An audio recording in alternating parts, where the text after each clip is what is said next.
안녕하십니까. 저는 이대 서울병원 순환기내과 고충원이라고 합니다. 오늘은 간략하게 우리 병원 순환기내과에서 하고 있는 일들에 관해서 잠깐 소개를 드리고, 또 오늘의 주제는 수술 없이 치료하는 선천성 심장질환의 하나인 심방중격결손을 어떻게 치료하는지 예를 들어서 한번 보도록 하겠습니다. 이대 서울병원은 갓 태어난 새로운 병원입니다. 저희가 기존에 이대 목동병원이 있었지만 올해 5월 달부터 새롭게 시작한 이대 서울병원이고 서울의 서쪽에 자리하고 있습니다. 전체 규모는 1000베드 이상의 규모이고 심장뇌혈관센터, 소화기센터, 척추관절센터, 암센터, 폐센터 등 여러 집중화된 센터를 같이 운영하고 있습니다. 저희 심장내과에서는 이렇게 8명의 의료진이 진료를 시작하고 있습니다. 각 분야별로 전문성을 가지고 나눠서 환자를 보고 있습니다. 의사 숫자, 또 의사들은 이제 심장 혈관 조영술을 비롯한 중재 시술하는 의사들, 심장 초음파, 그 밖에 전기 생리학 검사, 이런 의사들이 여러 직군들의 도움을 얻어서 각종 심장에 관련된 대부분의 검사들을 다 하고 있습니다. 더불어서 우리는 심장내과뿐만이 아니고 심장외과 또 신경과와 같이 협업을 해서 좋은 결과를 나타낼 수 있도록 노력을 하고 있습니다.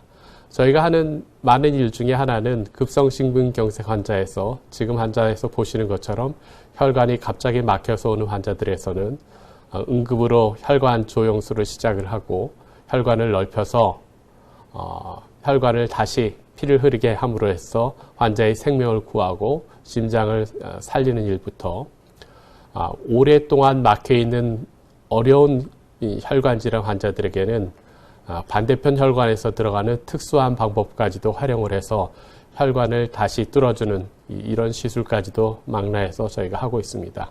심장에만 국한된 것이 아니라 대동맥이 완전히 막힌 이 환자에서처럼 전체적으로 다리 아래쪽에 혈액순환이 안 되고 있을 때 대동맥부터 다리까지 혈관을 다 뚫어서 혈액순환을 개선시키기도 하고, 무릎 아래에 있는 작은 혈관들도 뚫어서 여러 차례에 걸쳐서 시술 끝에 환자의 혈액순환을 좋게 해서 심장뿐만이 아니라 전체적인 혈관 질환에 대해서 내과적인 접근으로서 고치고 있습니다.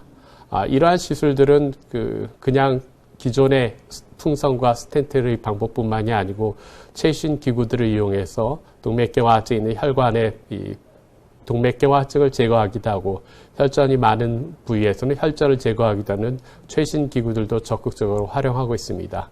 이러한 시술은 작은 혈관들 뿐만이 아니고 복부 대동맥과 같이 큰 혈관들에서 복부 대동맥이 이렇게 5cm 이상 늘어난 큰 혈관이 터질 위험에 있을 때도 혈관을 안쪽에서 배를 열어서 수술하지 않고 스텐트 그래프트라는 특수기구를 삽입을 해서 혈액순환을 좋게 하면서 안전성을 확보하기도 하고, 이렇게 혈관이 새로운 모양으로 갖춰지는 이런 시술도 가능합니다.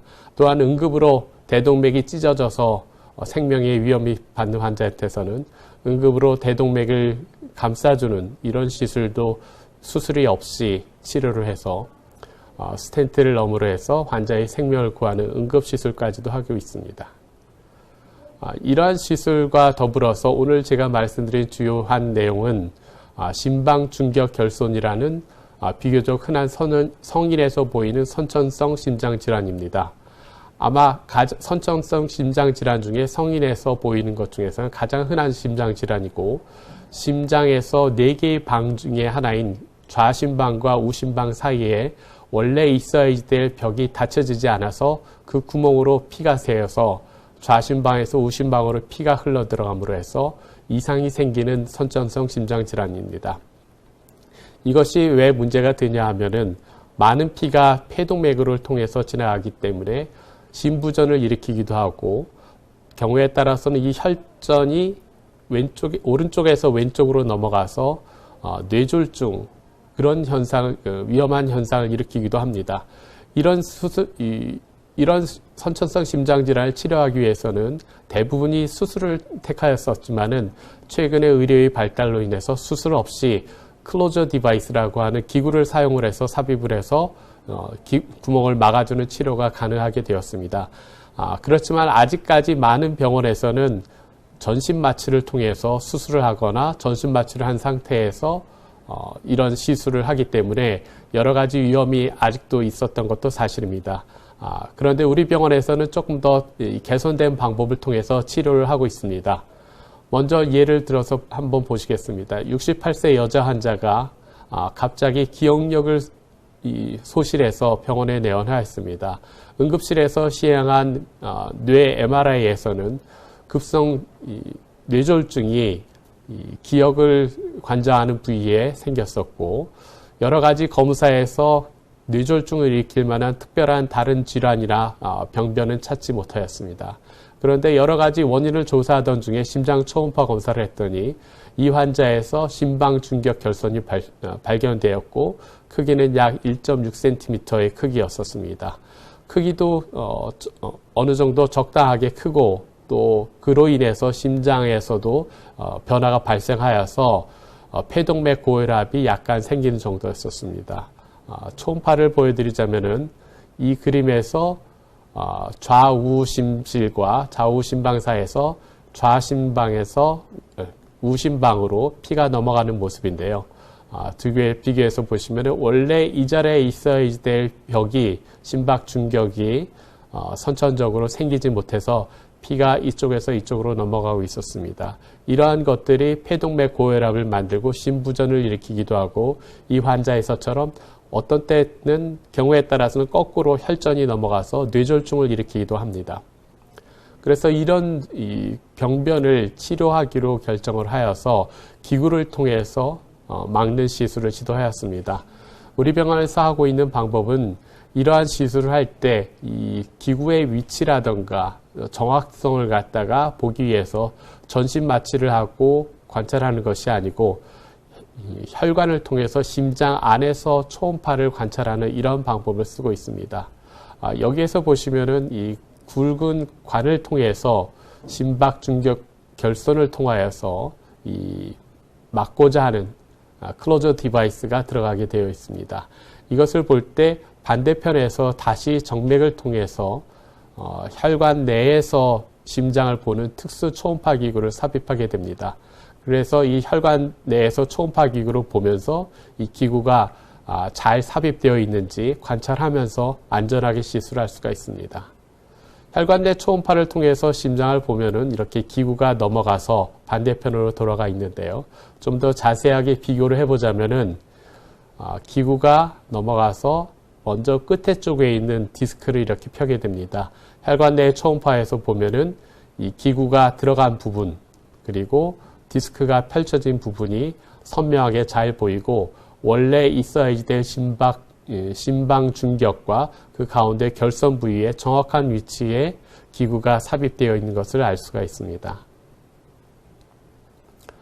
더 기구를 더 전개하면서 양쪽 심방 중격의 사이에서 양쪽의 디스크를 펼치면은 그 디스크가 양쪽의 벽을 의지해서 위치를 하고 있고, 흔들어도 이게 빠지지 않게 정확한 위치에 되어 있는 것을 볼 수가 있습니다. 물론 이렇게 심장 조영술을 통해서도 보지만 혈관 내 초음파를 통해서 양쪽 격벽 사이에 정확하게 위치하고 있는 것을 기구를 써서 확인할 수가 있습니다. 이렇게 하는 시술하는 동안에 환자는 온전히 자기 정신을 가지고 있고 환자의 상태를 의료진이 관찰하기에도 아주 용이한 상황입니다. 정확하게 위치가 되었다고 판단이 되면은 삽입된 이 기구를 디스크에서부터 분리를 하여서 기구가 따로 심장 안에서 위치하게 되어 있습니다. 다른 쪽으로 돌려서 보면은 좌심방과 우심방 사이에 양쪽의 디스크로 연결되어 있는 특수한 기구가 삽입되어서 원래 있어야 될 벽의 자리를 기구가 메꿔주어서 양쪽 심장 사이를 완전하게 막아주고 있는 것을 볼 수 있습니다. 환자는 이런 시술을 받는 동안에 완전히 의식이 깨어 있었고 전체적인 시술 시간은 1시간 이내에서 간단하게 끝나게 되어 있습니다.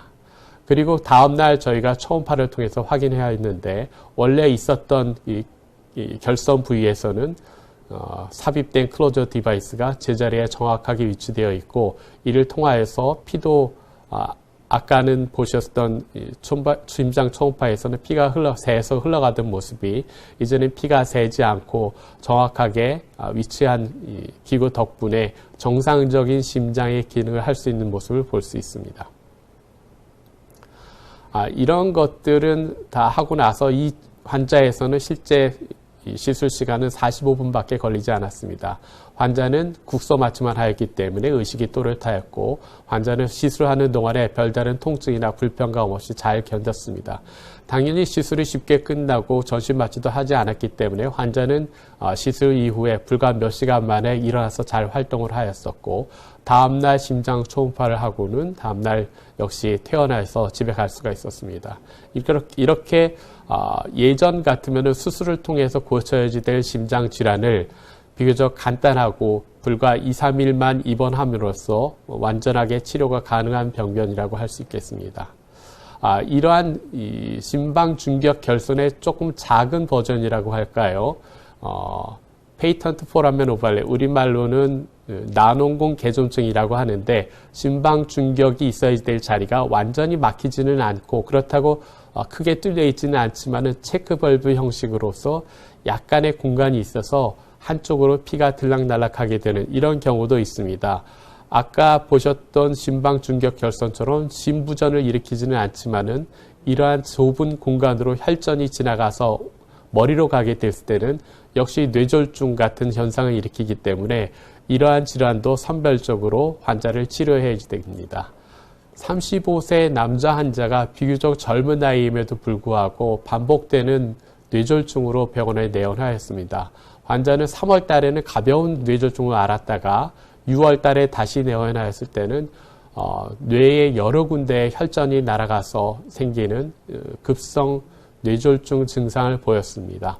이 환자한테서 심장 초음파를 검사하였더니 작은 크기의 비교적 크기는 1.5mm 밖에 되지 않는 작은 크기의 구멍이 있었고 이를 통하여서 혈전이 통과되어서 이 환자에게서 뇌졸중을 일으키지 않았나 하는 충분한 의심되는 소견이 있었습니다.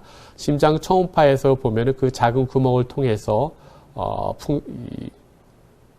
혈액이 왔다 갔다 하는 걸 볼 수가 있었습니다. 그런데 이 환자한테서는 저희가 혈관 촬영을 같이 해왔더니 생각지도 않게 이 심장 혈관의 한 부분이 거의 다 막혀 있는 큰 심장 질환이 같이 동반되어 있었습니다. 이것을 놔두고 그냥 치료하기는 어렵기 때문에 이 혈관에 대해서도 거의 완전히 막혀 있는 이런 혈관도 동시에 철사로 길을 내고 풍선을 넓히고 스텐트를 삽입을 하는 심장 혈관 조영술과 혈관 확장술을 시행하였습니다. 이 시술을 함과 동시에 비교적 간단한 시술이기 때문에 동시에 아까 말씀드렸던 난원공 개존증도 동시에 그 자리에서 치료를 할 수가 있었습니다. 이때도 마찬가지로 혈관 내 초음파를 통하여서 심장 안에서 이 기구가 정확하게 삽입되는 모습을 관찰하고 아까와 마찬가지로 바깥쪽에 디스크를 펴고 앞쪽에 디스크를 마저 핀 다음에 양쪽의 디스크가 정확하게 위치하여서 공간을 메워주고 구멍을 막아서 장래에 예상되는 뇌졸중을 예방할 수 있는 좋은 결과를 얻었고 이러한 시술들이 일련의 과정을 한 번의 시술로서 맞춰서 환자로서는 심장 혈관 질환과 선천성 심장 질환 두 가지를 동시에 치료할 수 있는 좋은 결과를 얻었습니다. 이러한 시술들이 우리나라에서 많이 시작된 것은 아니고 우리 병원에서 가장 최신의 치료 방법으로 여러 환자들에게 도움을 주고 있다는 것이 저희가 말씀드릴 수 있는 자랑스러운 내용이고 이러한 시술들은 특히 여러 나라에서 오시는 국제적인 환자들을 대응하기 위해서 이대 서울병원에서 하고 있는 인터내셔널 헬스케어 센터에서 주관하여서 좋은 의료진과 환자를 연결하여서 충분한 치료를 받을 수 있도록 노력하고 있습니다. 저희 인터내셔널 헬스케어 센터에서는 환자에게 필요한 문화적인 요건과 모든 것을 다 제공하기 위해서 메뉴부터 VIP 워드까지 구비해 놓고 환자를 맞이하고 있으며, 환자들이 이 고유한 언어에 대응하기 위하여서 영어, 러시아어, 아랍어, 중국어에 이르기까지 60개국 이상의 환자들을 대응하면서 적절하게 또 적극적으로 친절하게 치료하고자 합니다. 경청해 주셔서 감사합니다.